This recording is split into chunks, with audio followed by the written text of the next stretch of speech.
Hey lovelies, here's a little rundown on how you can do some different watercolor techniques with watercolor pencils. First of all, some of these are watercolor pencils, some of them are colored pencils. A lot of people ask how you can tell the difference. The easiest way is look at the pencil. This one's a watercolor pencil. See how it says watercolor and has a picture of a paintbrush? One that is not a watercolor pencil does not say watercolor and does not have a paintbrush on it.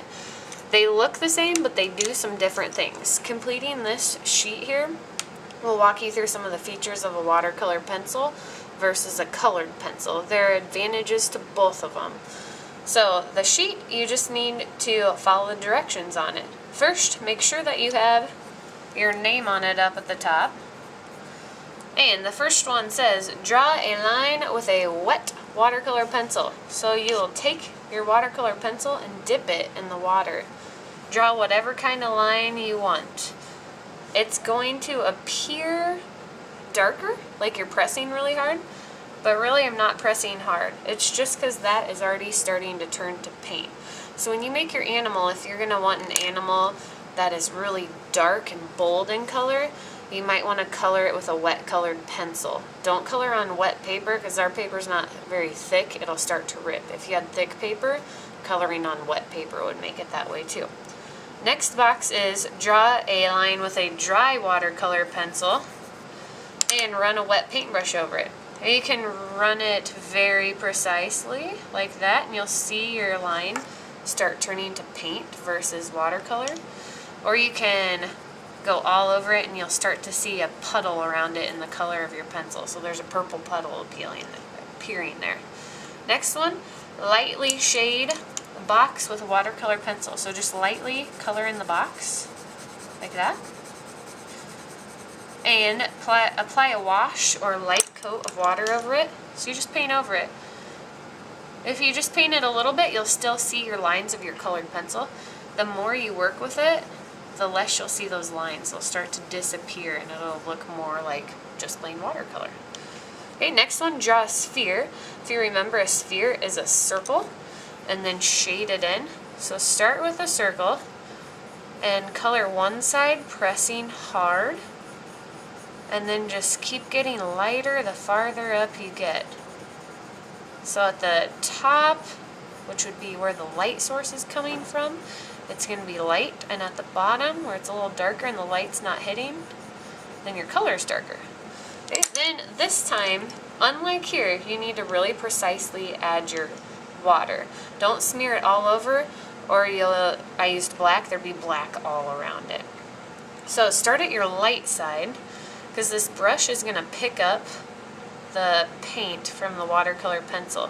So if I started at the dark side and went up, it's going to drag all that dark up to the top and it's just going to be a dark, dark blob. Next one's a blending scale. So choose 3 colors that are analogous or they're next to each other on the color wheel. I'm going to do blue, purple, and I could do red, but I'm going to substitute pink. Pink's just a shade of red. So make sure they're in the order of the color wheel and you color. Take your color that's next to it on the color wheel, overlap it a little bit, and color in its own area. So each color gets its own area, and then it's going to have an area where it overlaps with the color next to it. Okay?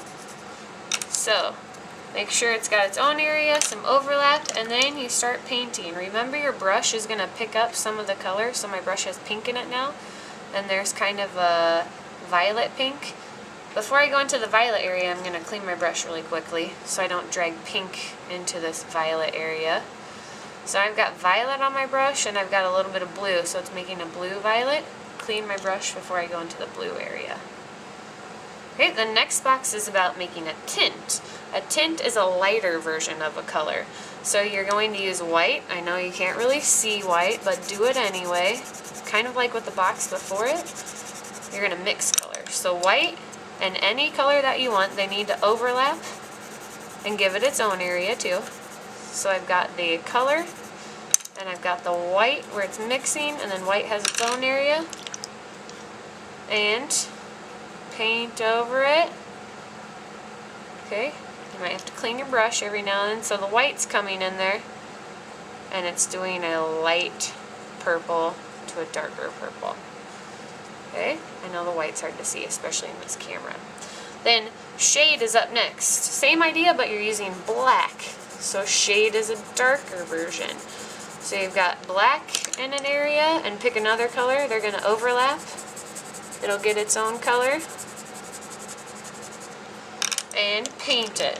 Black is super overpowering, so start at your color and go towards the black. Do not start at black, or it's just going to overtake your other color. Okay, now a few cases you might want a regular colored pencil. First, here's another difference besides reading the side. This is regular, this is watercolor.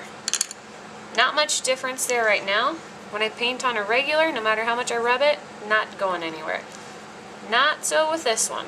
See, it's going places.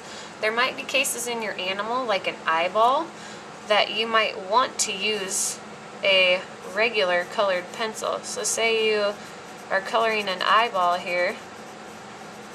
So there's one eyeball. This one's the watercolor eyeball. Maybe you want to leave a tiny white shine. And then your animal, will just say, has pink around it. Okay, so pink around it.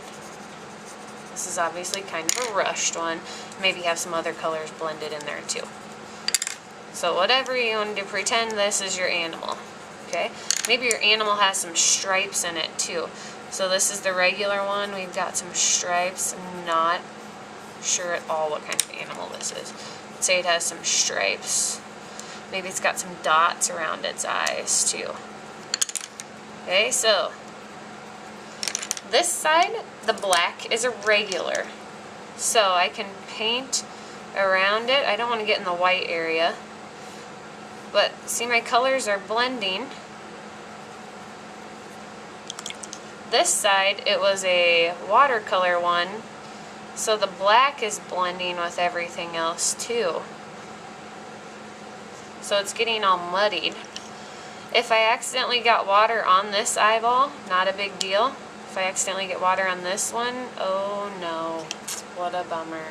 Okay, so you might want a regular colored pencil in certain spots too. It's okay to mix it up. Just make sure when you put them away, you don't mix it up in the wrong box. Good luck. Let me know if you have questions.